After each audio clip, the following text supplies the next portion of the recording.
all, namaste. Welcome back to my channel and you are watching Inspired Nepali Mom. Hope sabaijana सन्चै हुनुहुन्छ होला, safe हुनुहुन्छ होला. UK मा चाहिँ कोरोना भाइरसको केस चाहिँ एकदमै maximum rate मा चाहिँ spread भइरहेको छ. So we are in a lockdown stage now. अनि यो चाहिँ हाम्रो चाहिँ third lockdown हो UK मा चाहिँ. अनि vaccination program पनि सुरु भइसकेको छ UK मा, स्पेशली elderly people अनि frontliner care worker हरूलाई चाहिँ अहिले दिइरहेको छ COVID-19 को vaccine. So I wish you all and your family members safe. अनि आज चाहिँ I have come up with the reporting of African violet. मैले चाहिँ last time propagate गरेको African violet चाहिँ I'm going to report today. अनि त्यसपछि मेरो white anthurium चाहिँ it's been a while मैले किनेको small pot मै थियो. So आज चाहिँ I'm going to report my white anthurium also. So stay with me guys, let's do it together. So साथीहरु, यहाँनेरि चाहिँ मेरो रिपोर्ट गर्नुको लागि रेडी व्हाइट एन्थोरियम. अनि रिपोर्ट गर्नुको लागि चाहिँ अलरेडी सोइल हालेर बिगर पट पनि रेडी छ. अनि मदर अफ्रिकन वायलेट्सहरु जुन चाहिँ मैले चाहिँ एक एउटा पात चाहिँ प्रोपागेट गरेको थिए यही गमलामा ठस्स गाडिदिएको मात्रै थिए मैले. Normally it's a bad practice. अरु सानो पटहरुमा चाहिँ हामीले प्रोपागेट गर्नुपर्छ. मैले चाहिँ यो हुन्छ हुँदैन भनेर त्यतिकै गाडिदिएको मात्रै, तर एकदमै हेल्दी पलाएको छ. So I just want to report it today. So first of all mother plant लिने, त्यसपछि देखिराख्नु भएको होला त्यहाँ जुन पलाएको प्रोपागेट गरेको एउटा लिप्सबाट पलाएको हेल्दी अफ्रिकन वायलेट को सानो बिरुवा पलाएको छ. सो त्यसलाई चाहिँ मैले चाहिँ एकदमै केयरफुल्ली निकालेर चाहिँ रिपोर्ट गर्नु गइरहेको छु. I have to be very careful here, किनभने नर्मली अरु सानो सानो पटहरुमा चाहिँ मैले प्रोपागेट गरेको हो भने it was easy.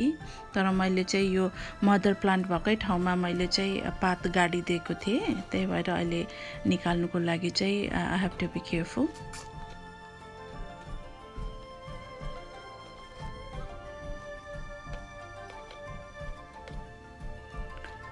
So I'm doing it very carefully. Here you go. हेर्नुस् एकदमै हेल्दी मज्जाले पलाएको छ. सो यसको स्टेम हेर्दा यो चाहिँ डार्क कलरको जस्तो छ, डार्क पर्पल होला जस्तो छ. युके मा चाहिँ अफ्रिकन वायलेटहरु त्यति पाइँदैन. So it's very precious here. अनि यहाँको वेदर कन्डिसनले गर्दा पनि होला, जुनै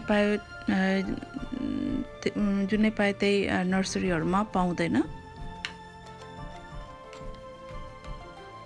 बरु अरु प्लान्ट्सहरु जस्तो पनि पाउन सकिन्छ. यो अफ्रिकन वायलेट चाहिँ एकदमै रेयर यहाँनेरि. I want some different colours, तर मैले रियली पाइरहेको छैन यहाँनेरि.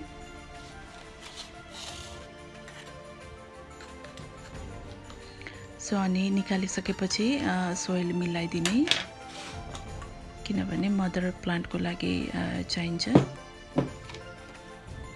त्यसैगरी मैले यो अर्को पटमा पनि त्यसरी नै एउटा सिंगल पात मैले गाडिदिएको, तर यति मजाले यस्तो हेल्दी पलाएको छ यसमा पनि.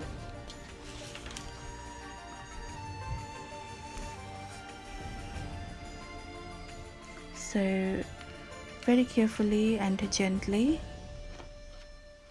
I'm trying to take it out.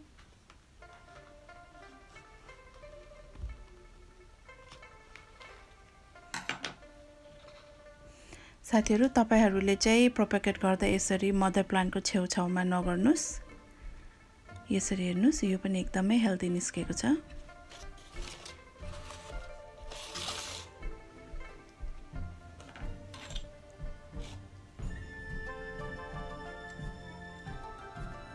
म चाहिँ कहिलेकाहीँ चाहिँ र्यान्डमली यो पातहरू सजिलै गाडिदिन्छु जहाँ पाए त्यही अनि यसरी पलाउँछ। गुड थिङ इज एकदम इजी वेमा चाहिँ यो चाहिँ प्रोपेगेट हुन्छ अफ्रिकन भोइलेट चाहिँ। यति हो, यसलाई चाहिँ पानी चाहिँ धेरै दिनु हुँदैन।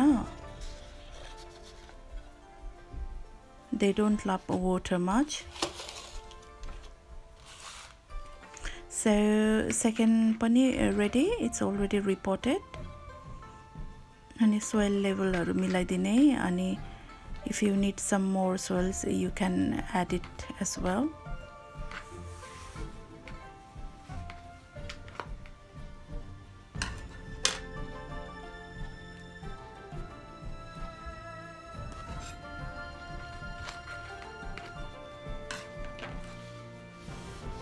सो सेकेन्ड पटको पनि रिपोर्ट भयो। So they are all done now, African violet. Both of them reported.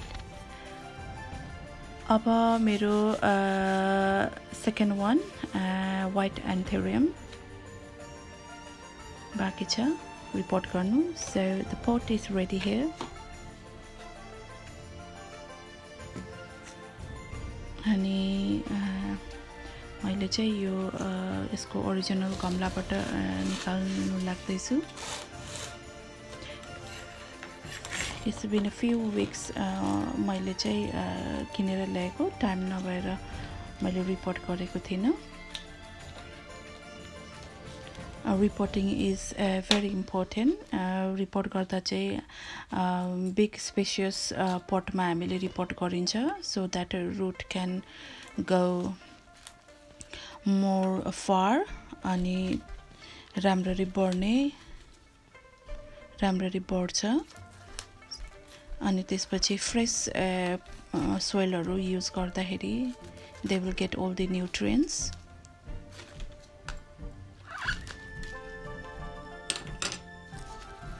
So small पटबाट निकाल्दैछु यसरी।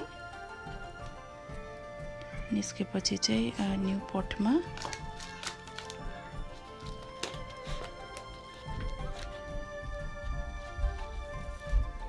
त्यसरी मिलाएर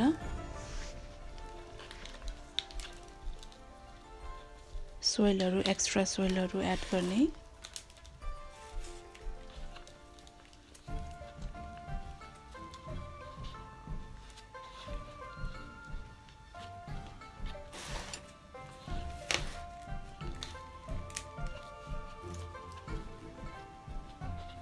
Your Anthurium also we water them once a week, and they like humidity and indirect sunlight.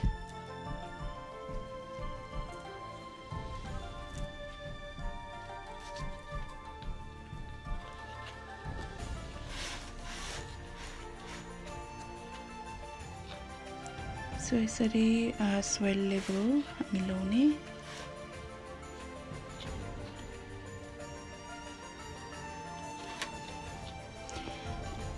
यो एन्थुरियमहरूको चाहिँ I love there lives. उनीहरूको लिभ्सको बनावट चाहिँ एकदमै राम्रो हुन्छ एन्ड साइनी, रियली एट्र्याक्टिभ।